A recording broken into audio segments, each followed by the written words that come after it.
Tempo pascal, oitava da Páscoa, quinta-feira, tema 51. Ao encontro do Senhor. Pontos a meditar. 1. A aparição aos 11. Jesus conforta os apóstolos. Presença de Jesus Cristo nos nossos sacrários. 2. A visita ao Santíssimo. Continuação da ação de graças, da comunhão e preparação da seguinte. O Senhor espera-nos a cada um de nós. 3. Frutos deste ato de piedade. Pelo sinal da Santa Cruz, livrai-nos Deus, nosso Senhor, dos nossos inimigos. Em nome do Pai, do Filho e do Espírito Santo. Amém. Meu Senhor e meu Deus, creio firmemente que estás aqui, que me vês, que me ouves. Adoro-te com profunda reverência. Peço-te perdão dos meus pecados e graça para fazer com fruto este tempo de oração. Minha Mãe Imaculada, São José, meu Pai, Senhor, meu anjo da guarda, intercedei por mim.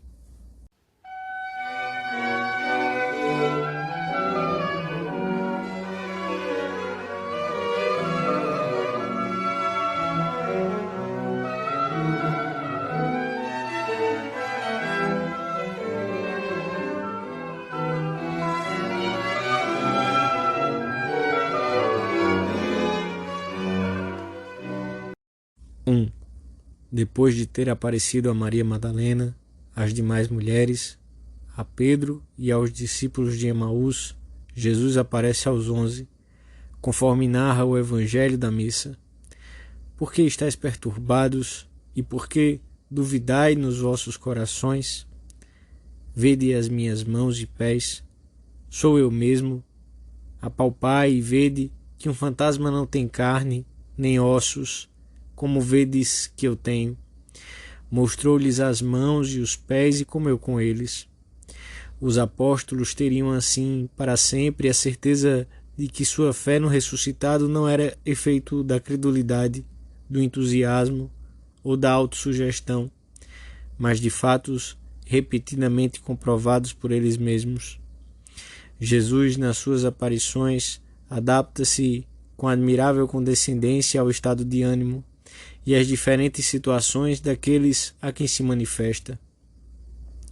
Não trata a todos da mesma maneira, mas por caminhos diversos, conduz todos à certeza da ressurreição, que é a pedra angular sobre a qual assenta a fé cristã. O Senhor quis dar todas as garantias aos que constituíam aquela igreja nascente, para que através dos séculos a nossa fé se apoiasse num fundamento sólido. O Senhor ressuscitou verdadeiramente. Jesus vive. A paz esteja convosco, diz o Senhor ao apresentar-se aos seus discípulos cheios de medo. A seguir, mostra-lhes as suas chagas e eles enchem-se de alegria e de admiração. Esse deve ser também o nosso refúgio. Nas chagas do Senhor encontraremos sempre a paz e as forças necessárias para segui-lo até o fim da nossa vida. Faremos como as pombas que, no dizer da Escritura, se abrigam nas fendas das rochas durante a tempestade. Ocultamo-nos nesse refúgio para achar a intimidade de Cristo, e vemos que o seu modo de conversar é afável e o seu rosto formoso, porque só sabem que a sua voz é suave e grata àqueles que receberam a graça do Evangelho, que os faz dizer: Tu tens palavras de vida eterna. Temos Jesus muito perto de nós. Nas nações cristãs, onde existem tantos sacrários, a distância que nos separa dele não ultrapassa alguns quilômetros. Não é difícil ver os muros ou o campanário de uma igreja quando vivemos numa cidade populosa ou viajamos por uma estrada ou de trem. Ali está Cristo. É o nosso Senhor. Gritam a nossa fé e o nosso amor. É o mesmo que apareceu aos seus discípulos e se mostrou solícito com todos. Jesus ficou na Sagrada Eucaristia, neste memorável sacramento. Contém-se verdadeira, real e substancialmente o corpo e o sangue do Senhor, juntamente com sua alma e sua divindade. Por conseguinte, Cristo inteiro. Esta presença de Cristo na Sagrada Eucaristia é real e permanente, porque, terminada a Santa Missa, o Senhor permanece em cada uma das hóstias consagradas que não tenham sido consumidas. É o mesmo que nasceu, morreu e ressuscitou na Palestina, o mesmo que está à direita de Deus Pai. No sacrário, encontramos-nos com alguém que nos conhece. Podemos falar com ele, como faziam os apóstolos, e contar-lhe os nossos anseios e as nossas preocupações. Ali encontramos sempre a paz verdadeira, que perdura por cima da dor e de qualquer obstáculo.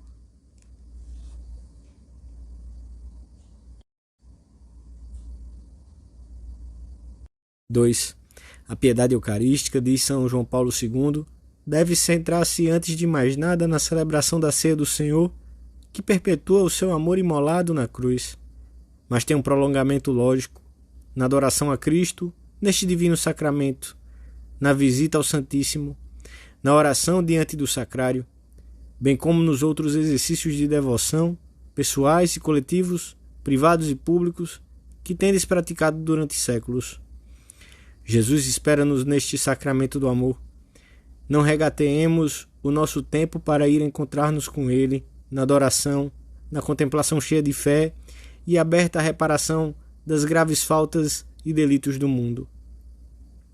Jesus está ali, nesse sacrário vizinho, talvez a poucos quilômetros, ou talvez a poucos metros. Como não havemos de ir vê-lo para amá-lo, contar-lhes as nossas coisas e suplicar-lhe? Que falta de coerência se não fazemos com fé. Como entendemos bem o costume secular das cotidianas visitas aos divinos sacrários, o Mestre espera-nos ali há 20 séculos, e poderemos estar ao seu lado como Maria, a irmã de Lázaro, aquela que escolheu a melhor parte, na sua casa de Betânia.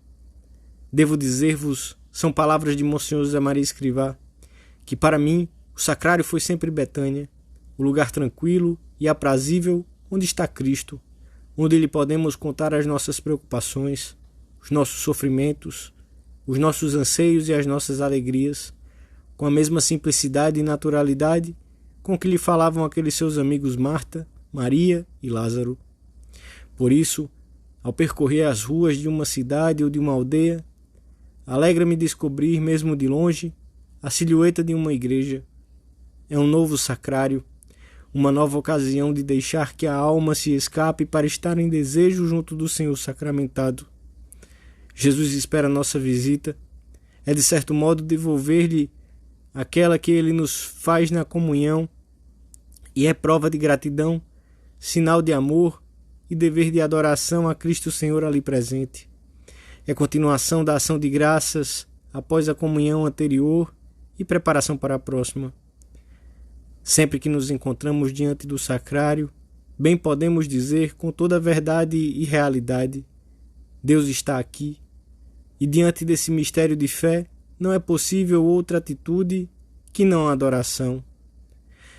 Adoro-te, devote, adoro-te com devoção, Deus escondido, uma atitude de respeito e admiração e ao mesmo tempo de confiança sem limites. Permanecendo diante de Cristo o Senhor, os fiéis usufruem do seu convívio íntimo, abrem-lhe o coração, pedindo por si mesmos e por todos os seus, e oram pela paz e pela salvação do mundo, oferecendo com Cristo toda a sua vida ao Pai no Espírito Santo, obtém deste convívio admirável um aumento da sua fé, da sua esperança e da sua caridade. Assim, fomentam as devidas disposições que lhes permitem celebrar com a devoção conveniente o memorial do Senhor e receber frequentemente o pão que o Pai nos deu.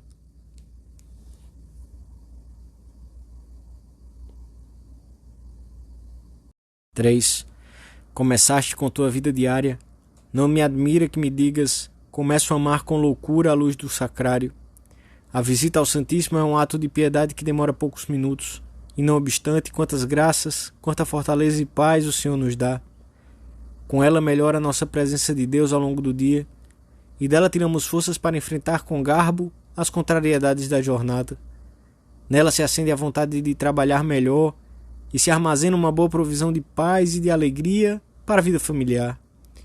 O Senhor, que é bom pagador, sempre se mostra agradecido quando vamos visitá-lo.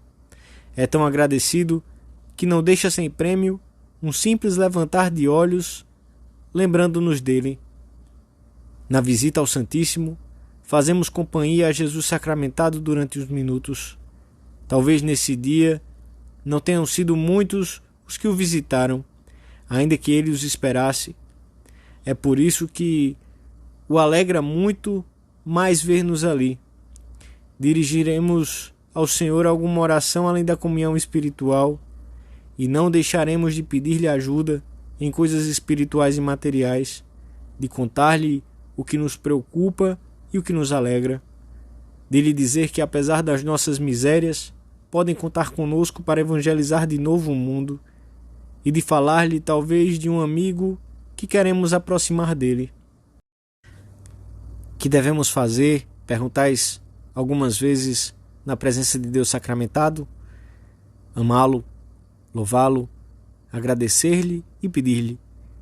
Que faz um homem sedento diante de uma fonte cristalina? Podemos ter a certeza de que, ao deixarmos o templo, depois desses momentos de oração, terá crescido em nós a paz, a decisão de ajudar os outros e um vivo desejo de comungar, pois a intimidade com Jesus só se realiza completamente na comunhão.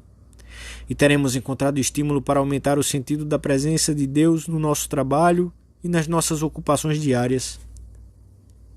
Ser-nos-á mais fácil manter com o Senhor um trato de amizade e de confiança ao longo do dia. Os primeiros cristãos já viviam este piedoso costume a partir do momento em que tiveram igrejas e se passou a reservar nelas o Santíssimo Sacramento. São João Crisóstomo comenta assim esta prática de piedade.